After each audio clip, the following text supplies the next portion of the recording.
दास गोविंद की जय जय राधे श्याम जय जय सीताराम।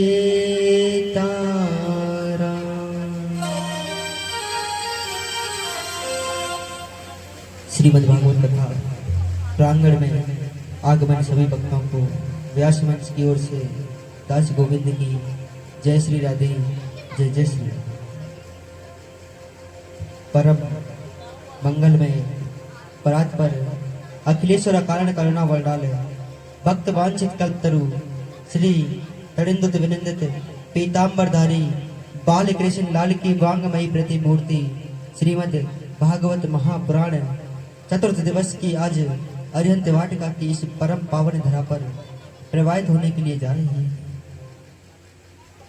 नित्य प्रतिदिन की भांति हम आज इस चतुर्थ दिवस की ज्ञान गंगा में प्रवेश करने से पहले हमारे प्रभु के नाम का, हमारी किशोरी के नाम का, कन्हैया के नाम, बांके बिहारी के नाम का गुणगान करते हुए इस ज्ञान गंगा में, अमृतमयी गंगा में गोता लगाएंगे, प्रवेश करेंगे। बोलिए बांके बिहारी की, राधे रानी सरकार की, श्रीमद् भागवत महापुराण की।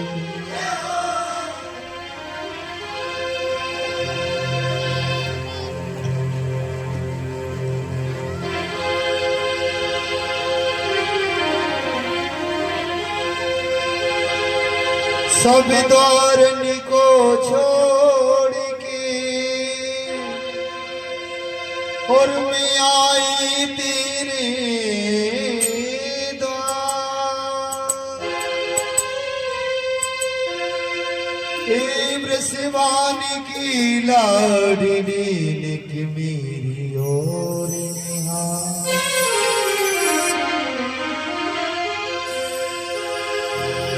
वृंदावन बालिक बनो और भंवर करे गुलजार और दुल्हन प्यारी राधिका सुदूरानंद कुमार।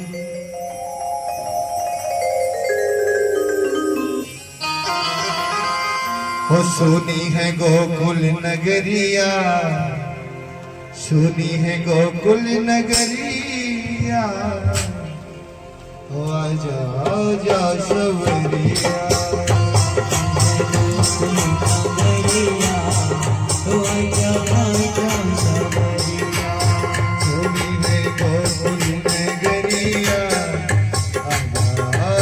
सवरिया। सुनी है गोकुल नगरिया, ओ आजा आजा सवरिया। ओ आजा आजा सवरिया, आजा आजा सवरिया। आजा सवरिया, आजा आजा सवरिया। सुनी है गोकुल नगरिया, ओ आजा आजा सवरिया। सुनी है गोकुल नगरिया, ओ आजा आजा सवरिया। ये तालियों के साथ साथ उनकी सेवा करते हुए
बिन सखी हो गई जोगन तेरे बिन सखी हो गई जोगन धूल नगरी और नगरिया हो आजा आजा सबरिया ये है गोकुल नगरिया ओ आजा आजा सावरिया हो आजा आजा सबरिया आजा आजा सबरिया आजा आजा सावरिया आजा आजा सावरिया ओ सुनी है गोकुल नगरिया ओ आजा आजा सबरिया है गोकुल नगरिया ओ आजा आजा सावरिया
वृंदावनी की सब ब्रज नारी वृंदावन की सभी ब्रज नारी ओ वृंदावनी की सब ब्रज नारी वृंदावन की सभी ब्रज नारी देख सबरिया बाट तिहारे तेरी सबरिया बाटे तिहारी ओ देख सबरिया बाट तिहारे तेरी सबरिया बाटे तिहारी ओ तुमको देख गुजरिया ओ आजा आजा सबरिया ये है गोकुल नगरिया ओ आजा आजा सबरिया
जय हो बस्ती माता की जय हो व्यासी महाराज की जय हो सद भक्तन की जय हो सद भगतारिन की जय हो और आनंद की और परमानंद की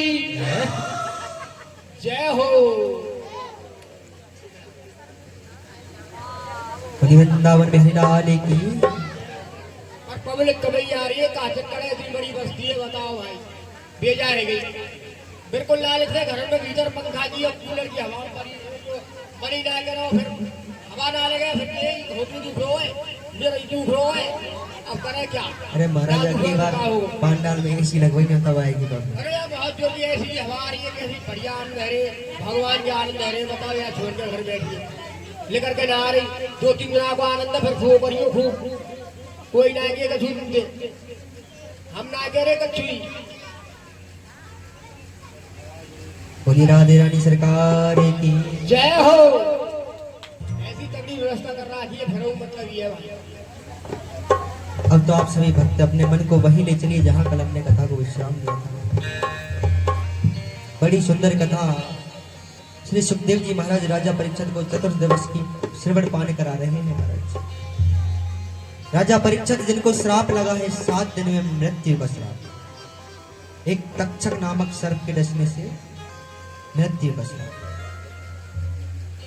एक आसन पर आसीन विराजमान होकर के निरंतर कथा सुन रहे हैं राजा परीक्षित। श्री सुखदेव जी महाराज व्यास मंच पर आसीन विराजमान होकर के कथा को सुना रहे हैं। कहने लगे कल बहुत ही सुंदर हमने वामन भगवान की, बटुक भगवान के दर्शन किए महाराज। अब तो राजा बलि को चला 3 पग में तीनों लोगों को नाप लिया वामन भगवान ने, और तीनों लोगों को नाप करके महाराज आधे पग का जब दंड रह गया राजा बलि पर, तो राजा बलि ने अपनी पीठ पर भगवान के चरण को रखवाया और उस आधे पग का दान पूर्ण किया महाराज। जब राजा बलि ने दान पूर्ण किया तो भगवान कहने लगे, बोले हे राजन मांगो, आप क्या वरदान मांगना चाहते हो। राजा बलि कहने लगे, बोले भगवान, बोले अगर आप कुछ देना ही चाहते हो तो एक वरदान दीजिए कि जब भी मैं मेरे महल से बाहर निकलूं या मेरे महल में प्रवेश करूं तो मुझे आपके दर्शन हो महाराज। पाताल लोक का राज भगवान ने राजा बलि को दे दिया। अब तो महाराज कहते हैं आज भी भगवान वामन रूप में राजा बलि के द्वार पर विराजते हैं महाराज। पाताल लोक में आज भी भगवान वामन रूप में राजा बलि के द्वार पर विराजते हैं। राजा बलि महल से बाहर जाते हैं, प्रवेश करते हैं तो भगवान के दर्शन होते हैं। बोलिए वामन भगवान की। श्री सुखदेव जी महाराज कहने लगे कि राजा परीक्षित, एस वेरोचने साक्षात् भगवान विष्णुराव्यय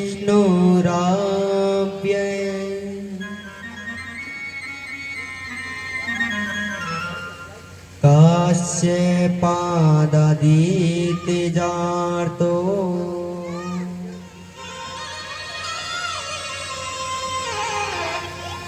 देवानां कार्य साधक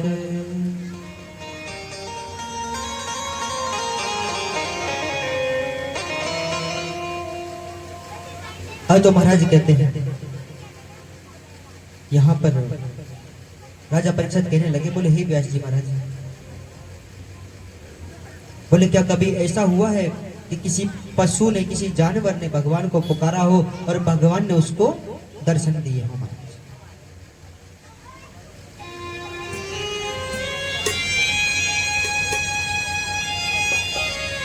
बोले क्या कभी ऐसा हुआ है।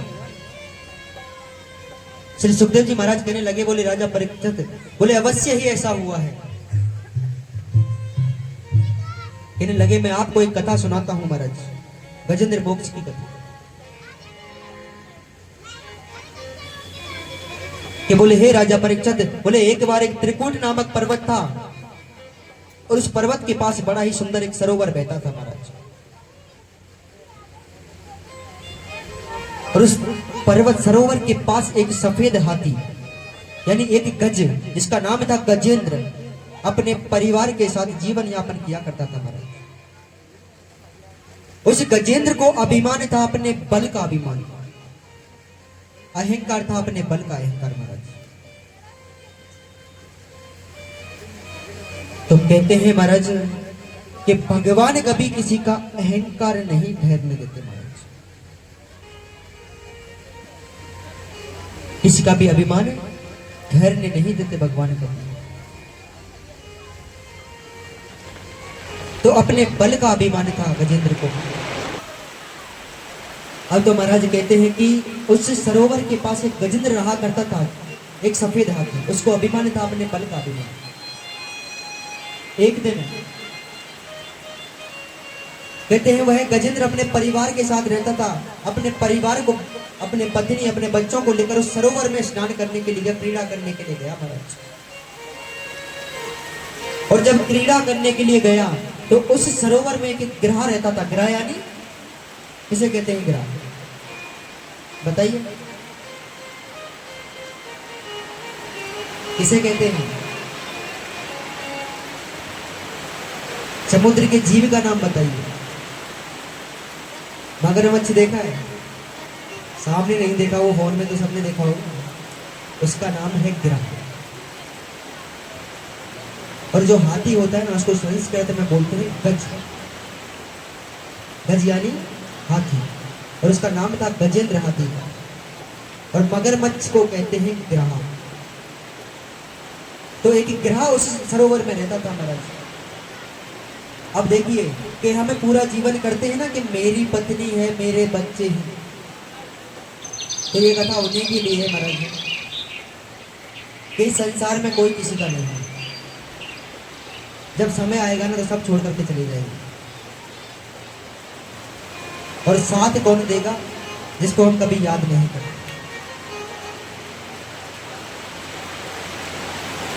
अब तो महाराज कहते हैं कि एक ग्रह रहता था, उसी सरोवर में जाकर गजेंद्र स्नान करने लगा। उस सरोवर के किनारे पर उसकी पत्नी, बच्चे खेल रहे थे। गजेंद्र स्नान कर रहा था सरोवर में, तो अच्छा तो ग्रह आया और ग्रह ने चुपके से आकर के गजेंद्र के पैर को पकड़ लिया महाराज।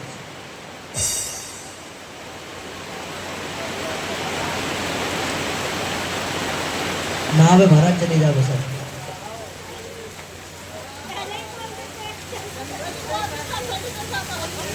तो महाराज कहते हैं कि उस ग्रह ने आकर के गजेंद्र के पैर को पकड़ लिया। अब देखिए, जो गजेंद्र था वह स्थल का जीव था, वह स्थल का जीव था। उसका जो बल था वह पृथ्वी पर अधिक था महाराज। लेकिन जो जल के जीव होते हैं ना, उनकी ताकत, उनका बल जल के अंदर अधिक होता है। अब गजेंद्र विचार करने लगा, बोले यह छोटा सा गिरा है, मेरे पैर को पकड़ रखा है, बोले यह छोटा सा है, मेरा क्या बिगाड़ लेगा? क्योंकि अभिमान था, बल का अभिमान। अब थोड़ी देर तो प्रयास किया महाराज। गजेंद्र को गिरा समुद्र जल सरोवर के अंदर खींचता हुआ लेकर के जा रहा था। और खींचता हुआ जब लेकर के जा रहा था तो कहते हैं श्री सुखदेव जी महाराज के परीक्षा,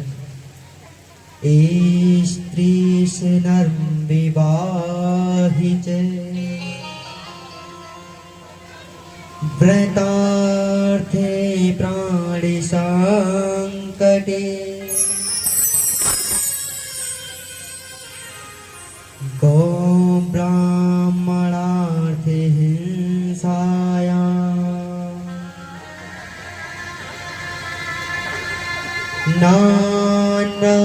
नान्यस्याय जो सतम।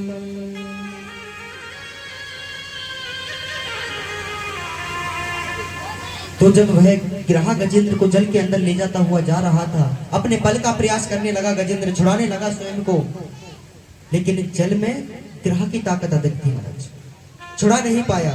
और जब लगा कि इसी प्रकार से अगर ग्रह मुझे जल के अंदर लेता हुआ जाएगा तो मेरी मृत्यु हो जाएगी। जब बल काम नहीं आया गजेंद्र का, तो उसने अपनी पत्नी को पुकारा,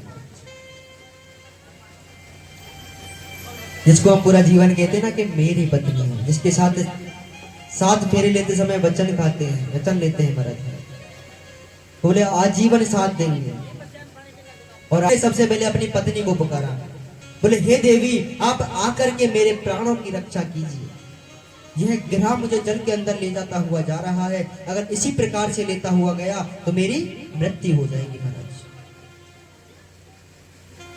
अब जो पत्नी थी गजेंद्र की सरोवर के किनारे पर खड़ी हुई थी, मन ही मन विचार करने लगी, बोले मान लो अगर मैं मेरे स्वामी को बचाने के लिए गई और बचाने जब गई तो इस ग्रह ने मेरे पति का पैर छोड़ करके मेरा पैर पकड़ लिया तो बोले मेरी तो मृत्यु हो जाएगी, मेरे पति बच जाएंगे। बोले मेरी तो मृत्यु हो जाएगी। जब यह विचार मन में आया तो महाराज कहते हैं,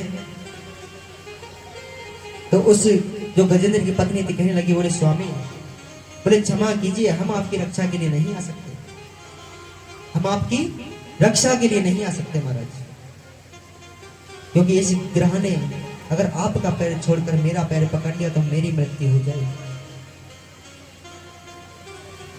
देखिए एक आज का समय है जहां पतियों को मारा जा रहा है, और एक समय था जिस समय सती सावित्री जिनके पति मौत की सैया पर लेटे हुए थे महाराज, फिर भी यमराज के पास से प्राणों को छीन करके ले आई थी। माता अनसुईया इतनी पतिव्रता थी महाराज के अपने पति के चरणों का पारंगत जल रखा हुआ था, तीनों देवताओं को, तीनों भगवानों को छोटे छोटे 6-6 महीने के पालक बना दिया था महाराज। देखिए कहते हैं कि आप तो महाराज कहते हैं श्री सुखदेव जी महाराज के परीक्षित जब पत्नी को पुकारा तो जिस पत्नी को हम अपना अपना कहते हैं ना पूरा जीवन, सबसे पहले पत्नी ने मना किया, बोले स्वामी क्षमा कीजिए, मैं आपकी रक्षा के लिए नहीं आ सकती। उस पत्नी ने मना कर दिया महाराज, क्योंकि हम तो पूरा जीवन करते हैं ना, मेरी पत्नी है महाराज, जीवन भर साथ देंगे। अब जब पत्नी ने मना किया तो बच्चों को पुकारने लगा, बोले हे पुत्र आप आकर के मेरी रक्षा कीजिए, नहीं तो मेरी मृत्यु हो जाएगी। बच्चों ने विचार किया महाराज, विचार करके गए थोड़ी देर अपने पिता की रक्षा के लिए, थोड़ी देर प्रयास किया, लेकिन कहते हैं वह गिरहा गजेंद्र को बच्चों के सहित जल के अंदर खींचने लगा, और जब जल के अंदर खींचने लगा ना महाराज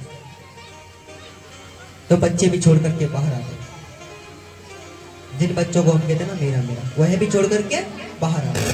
कहने लगे, बोले पिताजी आप चिंतित मत होइए, आप निश्चिंत होकर के जाइए, बोले आपके जाने के बाद माँ का ख्याल हम स्वयं रख लेंगे। अब जिन बच्चों को हम कहते हैं ना कि मेरे बच्चे, हमारे बच्चे, उन्होंने भी साथ छोड़ दिया।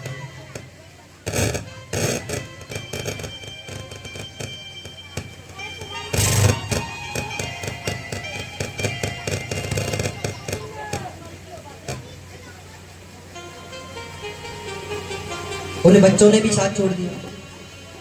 अब जिनको हम अपना समझते हैं वह तो कोई अपना है नहीं, सबने साथ छोड़ दिया जिनको अपना समझा, कि जिनको हमने अपना समझा वो निकला बेगाना। सबने साथ जब छोड़ दिया तो किसी को पुकारा अंत में, जब लगा गजेंद्र को कि महाराज अब तो मेरी मृत्यु निश्चित है, अब मुझे कोई नहीं बचा सकता, अंत में परमात्मा को पुकारा, बोले हे भगवान आप आकर के मेरी रक्षा कीजिए। जिसको सबसे पहले पुकारना चाहिए था सबसे अंत में पुकारा महाराज। भगवान ने देखा, बोले मेरा भक्त मुझे पुकार रहा है, सुदर्शन चक्र से कहा, बोले सुदर्शन जाइए उसकी रक्षा कीजिए। सुदर्शन जाने लगे, रास्ते में सुदर्शन को अभिमान हो गया, बोले मेरे बिना मेरे प्रभु का काम नहीं चलता।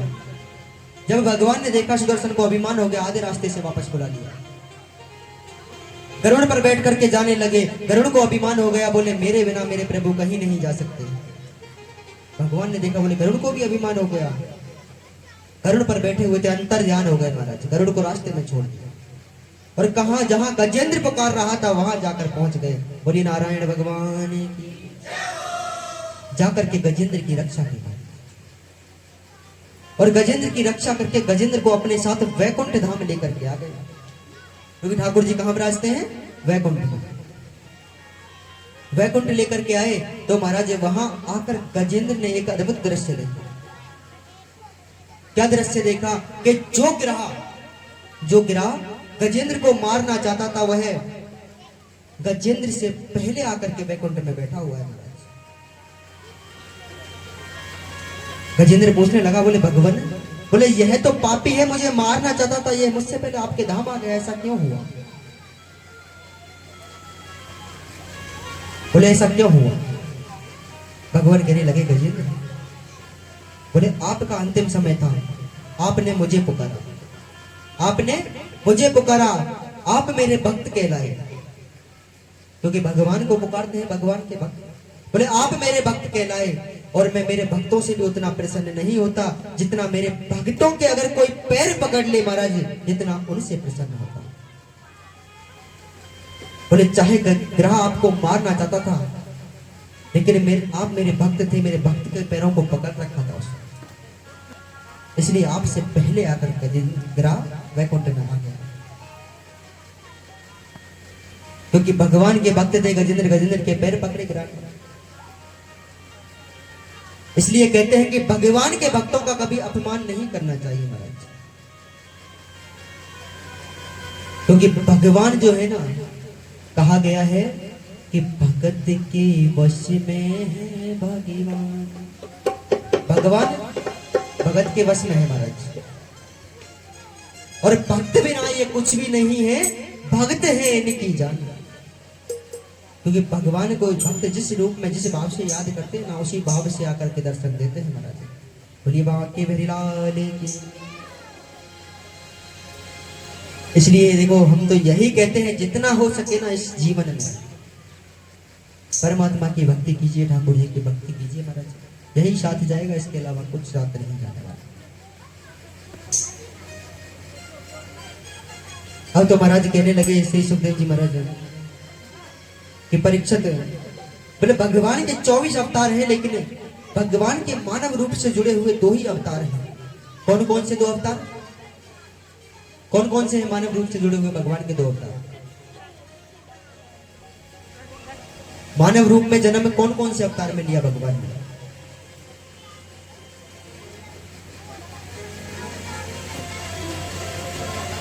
कहने लगे, बोले राम कृष्ण 2 एक हैं, अंतर नहीं निमेष, इनके नयन गंभीर है, इनके चपल विशेष। कौन कौन से 2 अवतार हैं? राम और कृष्ण। बोले राम में कृष्ण तो एक है, अंतर नहीं निमेष। बोले राम और कृष्ण दोनों एक हैं, कोई भी अंतर नहीं है महाराज, क्योंकि राम जी महाराज का अवतार था 14 कलाओं से, और भगवान कृष्ण का अवतार था 16 कलाओं से, और राधे रानी का अवतार था 64 कलाओं से। इसलिए कहते हैं कि आप 1000 बार राम नाम ले लो और 1 बार कृष्ण नाम ले लो, बराबर है, और 1000 बार कृष्ण नाम ले लो, 1 बार राधा नाम ले लो, बराबर है, बराबर। इसलिए प्रेम से बोलो राधे राधे। अब तो महाराज कहते हैं कि यहां पर राम कृष्ण 2 एक हैं, अंतर नहीं निमेष, और इनके नयन गंभीर हैं, इनके चपल विशेष। राम जी के नेत्रों में गंभीरता है, क्योंकि सूर्यवंशी है, मर्यादा पुरुषोत्तम है महाराज, और इनके चपल विशेष भगवान श्री कृष्ण के नेत्रों में चंचलता है, चपलता है, चंचल मन। कहने लगे, बोले हे राजा परीक्षित, मैं आपको भगवान श्री राम जी की वंश की, सूर्य वंश की बड़ी ही पवित्र कथा सुनाने के लिए जा रहा हूं। कहने लगे महाराज कि ब्रह्मा के पुत्र हुए मारीच, और मारीच के हुए कश्यप, कश्यप के हुए महाराज सूर्य, और सूर्य का वास्तविक नाम है विवस्वान, और इन्हीं के नाम पर इस वंश का नाम पड़ा सूर्य वंश। अब तो महाराज कहते हैं आगे चलकर इसी वंश में एक और पुत्र हुए जिनका नाम हुआ सौर्य। शौर्यादि का विवाह हुआ, उनके कोई पुत्र नहीं हुआ, एक कन्या हुई जिसका नाम हुआ सुकन्या। एक दिन राजा अपनी कन्या के साथ सैनिकों के साथ वन में विचरण करने के लिए गए। वहां पर वन में च्यवन ऋषि तप कर रहे थे महाराज, हजारों वर्षों से तप कर रहे थे। संपूर्ण इस शरीर पर, देह पर दीमक लगी हुई थी,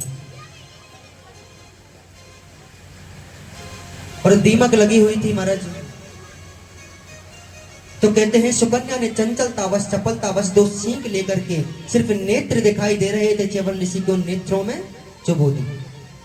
अंधे हो गए च्यवन ऋषि, और जैसे ही च्यवन ऋषि के नेत्र फूट गए, अंधे हो गए च्यवन ऋषि, तो हड़कंप मच गया।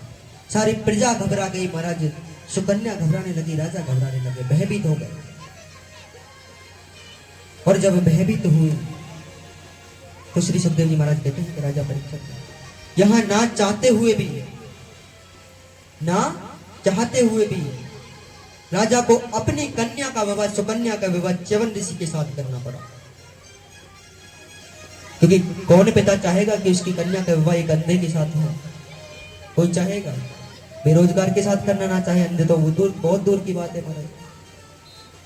बताया था ना अभी परसों के दिन, बोले सरकारी नौकरी वालों चाहिए साहब, थोड़ा कम से कम लाख, 1.5 लाख, 2 लाख तनख्वाह हो। अब हम जैसे बाबा जिनको थोड़ी देव कोई अपनी छोरी है, बोले इनको खुद को कोई रेबे को ठिकाना ना है, इन्हें से 5 लालन में पड़े रहे हम तो, खुद को खावे के ठिकाने ना है, बोले भाई छोरी को खाते खवाएंगे।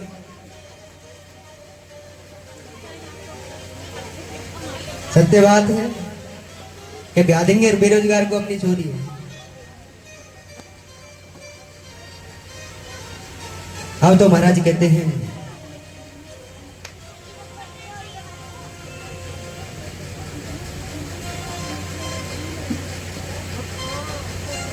जय वृंदावन हरिलाल की। अब तो श्री सुखदेव जी महाराज कहते हैं कि ना चाहते हुए भी सुकन्या का विवाह च्यवन ऋषि के साथ करना पड़ा। और जब विवाह हुआ तो सुकन्या ने च्यवन ऋषि की इतनी सेवा की महाराज कि स्वयं अश्विनी कुमारों को आना पड़ा।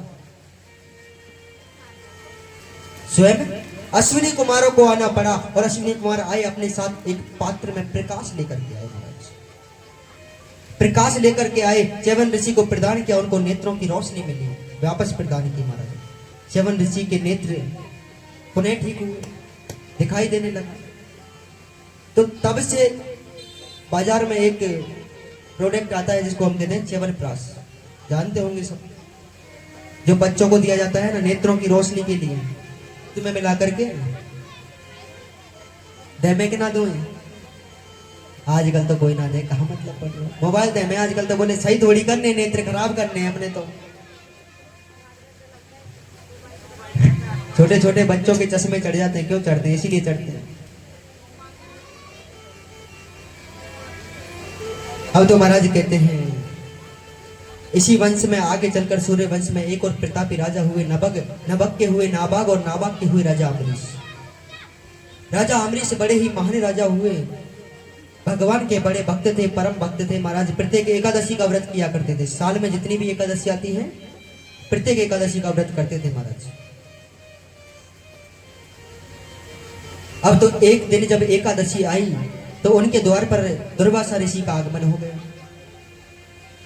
और दुर्वासा ऋषि का आगमन हुआ तो राजा अमरीश ने कह दिया, बोले हे ऋषिवर, आज पहले हम आपको भोजन पवाएंगे, उसके बाद स्वयं भोजन पाएंगे, तभी हम अपना व्रत खोलेंगे महाराज।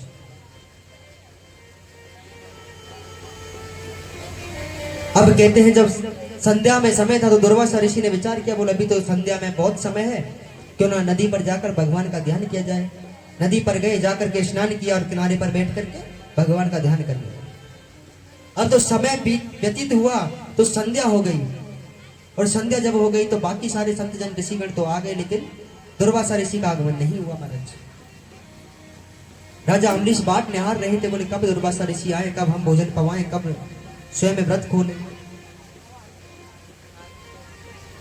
अब जब दुर्वासा ऋषि नहीं आए तो संत कहने लगे, बोले हे राजन, आप एक कार्य कीजिए, क्या पता दुर्वासा ऋषि भूल गए हो, किसी कार्य में लग गए हो, आप तुलसी दल लेकर के अपना व्रत खोल लीजिए। अब तुलसी दल लेकर के मुख में डालने लगे, सामने से दुर्वासा ऋषि आ गए। जब इस दृश्य को दुर्वासा ऋषि ने देखा तो क्रोध आ गया और क्रोध में आकर कहने लगे, बोले राजन, आपने हमको भोजन के लिए आमंत्रित किया और हमको भोजन पवाए बिना व्रत खोल रहे हो। झट से अपनी एक जटा से कृत्या नाम की राक्षसी को प्रकट किया और कह दिया, बोले जाओ राजा, अब इसको खत्म कर दीजिए। कृत्या नाम की राक्षसी गई महाराज राजा अम्बरीश को मारने के लिए। अम्बरीश ने भगवान से प्रार्थना की, भगवान ने सुदर्शन चक्र को भेजा और सुदर्शन चक्र को भेज करके महाराज कहते हैं उस कृत्या नाम की राक्षसी को जला करके भस्म कर दिया। बोलिए विष्णु भगवान की। अब तो महाराज कहते हैं जब जला करके भस्म कर दिया तो वह सुदर्शन दुर्वासा ऋषि के पीछे दौड़ने लगा। दुर्वासा ऋषि दौड़ने लगे महाराज भोले बाबा के पास गए, शंकर भगवान के पास, हे बोले हे नाथ, आप मेरे प्राणों की रक्षा कीजिए, ये सुदर्शन मुझे जला करके भस्म कर देगा। भोले बाबा कहने लगे, बोले आपने एक भक्त का अपमान किया है, आपने हमारे प्रभु का अपमान किया है, आपको हम क्षमा नहीं कर सकते, आप जाकर के भगवान से क्षमा मांगिए, उनके चरणों में क्षमा याचना कीजिए। दौड़े दौड़े गए दुर्वासा ऋषि भगवान के चरणों में गिर गए, बोले भगवान हमसे भूल हो गई, हमसे गलती हो गई, आप हमें क्षमा कीजिए, हमने आपके भक्त का अपमान किया। अब तो महाराज कहते हैं भगवान कहने लगे, बोले दुर्वासा, बोले आपने हमारे भक्त का अपमान किया है, आप जाकर के हमारे भक्त से क्षमा मांगिए, अगर उसने आपको क्षमा कर दिया तो सुदर्शन आपको छोड़ देगा। दुर्वासा ऋषि दौड़े दौड़े गए, राजा अम्बरीश के चरणों में क्षमा याचना करने लगे। राजा अम्बरीश कहने लगे, बोले हे ऋषिवर, आप हमें पाप का भागी क्यों बनाते हो? बोले आप जैसे ऋषि को शोभा नहीं देता हमारे चरणों में क्षमा मांगना। झट से हृदय से लगा लिया, भगवान से कहा, बोले भगवान आप दुर्वासा ऋषि को छोड़ दीजिए, सुदर्शन चक्र को वापस बुला लिया। दुर्वासा ऋषि के नेत्र सजल हो गए, नेत्रों से आंसू आने लगे महाराज, आंसू बहने लगे। सुंदर आसन लगाया, आसन लगा करके भोजन कराए, क्योंकि कहते हैं श्री सुखदेव जी महाराज के राजा परीक्षित, अहम भक्ति पराधीनो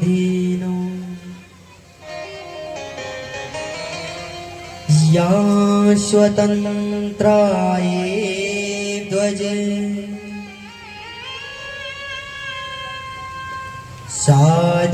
साधुभिग्रस्त हृदयो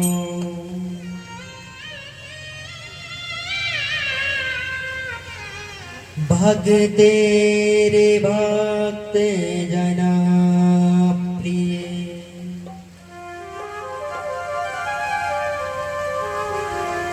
बोले अहम भक्त पराधीन, भगवान कहते हैं मैं तो भक्तों के अधीन हूँ, मैं तो भक्तों के अधीन हूँ, जैसा भक्त मुझे पुकारते हैं वैसे मैं पहुंच जाता हूँ। बोले भगवान तो भाव के भूखे हैं, क्यों कहते हैं कि भाव का भूखा हूं मैं, भाव ही बस सार है, और भाव से मुझको भजे तो भव से बेड़ा पार है। ठाकुर जी तो भाव के भूखे हैं महाराज। आप ठाकुर जी को भोग लगाते हो, अच्छी अच्छी मिष्टान वस्तुएं लेकर के भोग लगाते हो, कौन सा ठाकुर जी खाने आते हैं? ठाकुर जी तो सुगंधी लेते हैं मात्र, उस सुगंधी से ही ठाकुर जी का भोग लगता है। ठाकुर जी तो आपका भाव देखते हैं कि आप किस भाव से भोग लगा रहे हैं। पर आजकल तो भाव भी मैं बताऊं कैसा है कि आप ठाकुर जी के पास जाओगे, बोले भगवान आप मेरा ये कार्य कर दीजिए, मैं आपके बदले मैं इसके बदले में आपकी सवा मनी करवाऊंगा। हनुमान जी के पास जाएंगे, बोले सवा मनी करवाऊंगा। भोले बाबा के पास गए, बोले बाबा आप मेरा ये छोटा सा कार्य कर दीजिए, मैं इसके बदले में शस्त्र घट करवाऊंगा आपके मंदिर पर। किस भाव से? बोले बदले की भाव से महाराज जी। मांगने भी गए ना तो बोले वापस देंगे हम आपको, ये करवाएंगे आपके लिए। अरे आप होते कौन हो भगवान के लिए करवाने वाले? बोले करने कराने वाले सब वह हैं, और संसार का जीव जाता है ना, बोले भगवान ये कर दीजिए, मैं आपके लिए ये कर दूंगा। अगर हम होते कौन है करने वाले ठाकुर जी के लिए? इतने बड़े हो गए, आपके ठाकुर जी के लिए कुछ करोगे?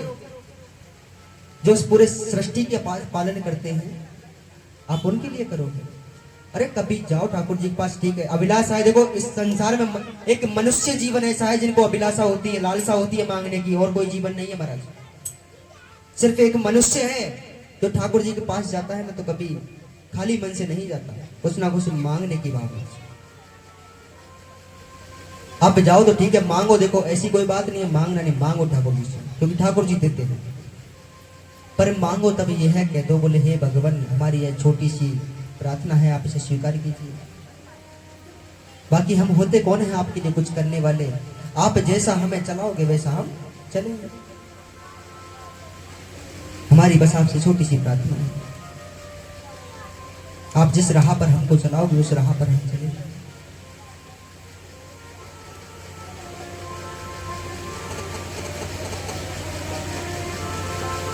अब तो महाराज यहां पर सुंदर आसन लगाया दुर्वासा ऋषि के लिए, और आसन लगा करके महाराज सुंदर भोजन कराए। भोजन करा करके स्वयं व्रत खोला, नेत्र सजल हो गए महाराज। और सजल हो गए तो कहते हैं श्री सुखदेव जी महाराज के राजा परीक्षित, आहो अनंत दाशानाम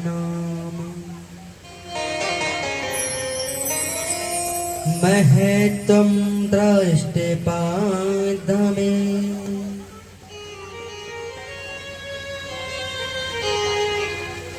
क्रेतांगसोऽपि यदिराजन्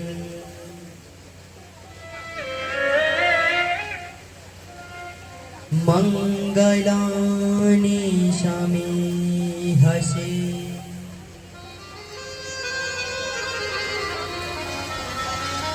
अब तो महाराज कहते हैं आगे चलकर इसी वंश में एक और प्रतापी राजा हुए युवनाश में। और सूर्य वंश की एक विशेषता रही है महाराज, बिना यज्ञ किए किसी के पुत्र पैदा नहीं होते थे। सूर्य वंश में बिना यज्ञ किए पुत्र पैदा नहीं होते थे, और चंद्र वंश में बिना झगड़ा किए बिना युद्ध किए शादी विवाह नहीं होते थे महाराज। अब कहते हैं युवनाश राजा के कोई संतान नहीं, उन्होंने यज्ञ कराया। और यज्ञ जब कराया तो एक कलश जल का भरकर रख दिया। उस कलश के जल को रानी के लिए पीना था, पान करना था। लेकिन रात्रि में जब राजा को अधिक प्यास लगी तो कहते हैं उस जल का पान राजा स्वयं कर गए महाराज। और स्वयं जब पान कर गए तो गर्भ धारण हो गया। और गर्भ धारण हो गया तो कहते हैं महाराज अब उस बालक को गर्भ से बाहर कैसे निकाला? युवनाश राजा के पेट को चीरा गया, उस बालक को बाहर निकाला, बाहर निकाल लिया। अब दूध किसका पिए, दुग्ध पान किसका करे महाराज? स्वयं इंद्र आए, मानदाता आए, स्वयं इंद्र आए विधाता, और अपनी तर्जनी उंगली उस बालक के मुख में डाली, उसको दुग्ध पान कराया। उस बालक का महाराज कहते हैं स्वयं विधाता ने दुग्ध पान कराया, इसलिए उस बालक का नाम हुआ मानदाता। मानदाता के हुए मुचकंद। और कहते हैं महाराज आगे चलकर इसी वंश में त्रिमंदन हुए, त्रिशंकु हुए, राजा हरिश्चंद्र हुए। राजा हरिश्चंद्र ने सत्य का पालन करते हुए अपना सब कुछ बलिदान कर दिया महाराज।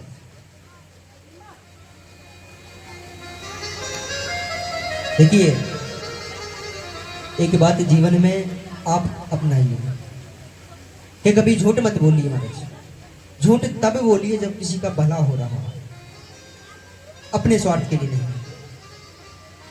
बोलना है सत्य बोलिए, और सामने वाले के मुख पर कह दीजिए सत्य कहिए। एक बार झगड़ा ही तो होगा, और क्या पता हृदय परिवर्तित अगर सामने वाले का हो गया तो सोच समझ जाए। बोले अगर कोई समझदार होगा ना तो समझ ही जाएगा। बोले चलो ठीक है, झूठ तो नहीं बोला, सत्य कह दिया जो कहा सामने। क्योंकि कल को वही बात है, अगर हमने किसी झूठ कहा, कल को वही बात किसी तीसरे से अगर पता चलती तो हृदय दुखता है, तब अधिक दुख होता है। इससे अच्छा है एक बार सत्य कह दीजिए, थोड़ा सा दुख होगा पर सत्य बोलना सीखिए। बोली श्रीमद् भागवत महापुराण की। अब तो महाराज कहते हैं राजा हरिश्चंद्र जी ने सत्य का पालन करते हुए अपना सर्वस्व बलिदान कर दिया। आगे चलकर इसी वंश में महाराज बाहुक राजा हुए। और बाहुक जो राजा हुए तो महाराज उनकी कई रानियां थी, उन्होंने यज्ञ कराया। यज्ञ में स्वयं अग्निदेव खीर का पात्र लेकर के प्रकट हुए, और उस खीर का पात्र को, उस खीर को राजा ने बड़ी रानी को खिला दिया। अब छोटी रानियों को ईर्ष्या हो गई, तो छोटी रानियों ने बड़ी रानी को गर्द यानी जहर दे दिया, विष दे दिया महाराज। स्वयं विधाता ने आके रक्षा की उस गर्भ की। तो वह जब बालक जब जन्म लिया, उस बालक का जन्म हुआ, तो वह जो जहर छोटी रानियों ने खिलाया था उस बालक के शीश पर आया। और शीश पर जब वह गर, जहर का विष का दूसरा नाम है गर, जब शीश पर आया तो उसका नाम हुआ सगर। बोलिए सगर जी महाराज की। अब तो महाराज कहते हैं सगर का विवाह हुआ, दो पत्नी थी सुमिति और केसरी। केसरी के हुए असमंजस और कहते हैं सुमिति ने एक मांस पिंड को जन्म दिया महाराज। उस मांस पिंड के 60,000 टुकड़े किए, महल के पीछे फेंकवा दिए। योग माया ने उन 60,000 टुकड़ों को 60,000 पुत्र में बदल दिया। अब तो महाराज कहते हैं श्री सुखदेव जी महाराज कि राजा सगर ने एक अश्वमेघ यज्ञ कराया और उस अश्वमेघ यज्ञ में एक घोड़ा छोड़ दिया। उस घोड़े को इंद्र ने चुराकर कपिल मुनि के आश्रम पर बांध दिया और कपिल मुनि के आश्रम पर बांधा तो सगर के 60,000 पुत्र जो थे उस घोड़े की खोज में पृथ्वी को खोदना शुरू किया और इतना खोदा महाराज के वहां पर सागर उत्पन्न हो गया। और कहां जाकर पहुंच गए? कपिल मुनि के आश्रम पर, जहां देखा कि यज्ञ में छोड़ा हुआ घोड़ा बंधा हुआ है। मन में विचार आया, बोले कपिल मुनि ने हमारे घोड़े को चुरा लिया। जट से कपिल मुनि को बुरा भला कहने लगे। कपिल मुनि के नेत्र खुले, सामने 60,000 पुत्र खड़े हुए थे, जल करके भस्म हो गए महाराज। अब तो महाराज कहते हैं असमंजस आए, असमंजस कहने लगे, बोले हे कपिल मुनि आप बताइए, बोले इन 60,000 मेरे भाइयों की मुक्ति कैसे होगी? तब कपिल मुनि कहने लगे, बोले इनकी मुक्ति का एक ही उपाय है, भगवान वामन के चरण से जब गंगा निकली थी उस गंगा का स्पर्श जब इनकी इस भस्म से होगा तब इनको मुक्ति प्राप्त होगी महाराज। अब तो महाराज कहते हैं असमंजस के पुत्र हुए अंशुमान, अंशुमान ने गंगा को लाने के लिए तप किया, कठोर तप, लेकिन गंगा महारानी प्रसन्न नहीं हुई। और अंशुमान के हुए दिलीप, दिलीप ने कठोर तप किया, गंगा महारानी तब भी प्रसन्न नहीं हुई। और दिलीप के हुए भागीरथ, भागीरथ ने गंगा महारानी को लाने के लिए उग्र तप किया, गंगा महारानी प्रसन्न होकर के महाराज कहते हैं भागीरथ के साथ पधारे। गंगा जी ब्रह्मा जी के कमंडल से निकलकर द्रवलोक में आई, फिर सप्तऋषि मंडल में आई और महाराज फिर जब शिव जी की जटा में पधारी और शिव जी की जटा में पधार करके सुमेरु पर आई, फिर हिमालय से निकलना आरंभ किया और भागीरथ के साथ गंगा पधारी। जो 60,000 पुत्रों सगर के पुत्र थे उनकी भस्म थी, उससे स्पर्श किया, उनको सदगति प्रदान की। और ये गंगा महारानी की, गंगा महारानी की, गंगा महारानी की जय।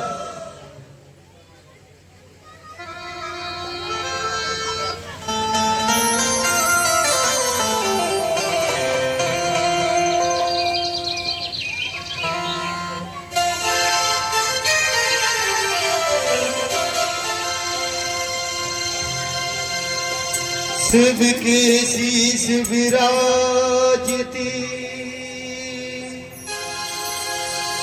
और करती जने कल्याण, महारानी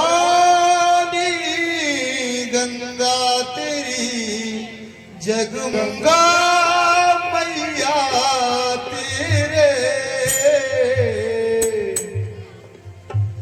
हो गंगा मैया तेरे संगम का पानी है।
तेरे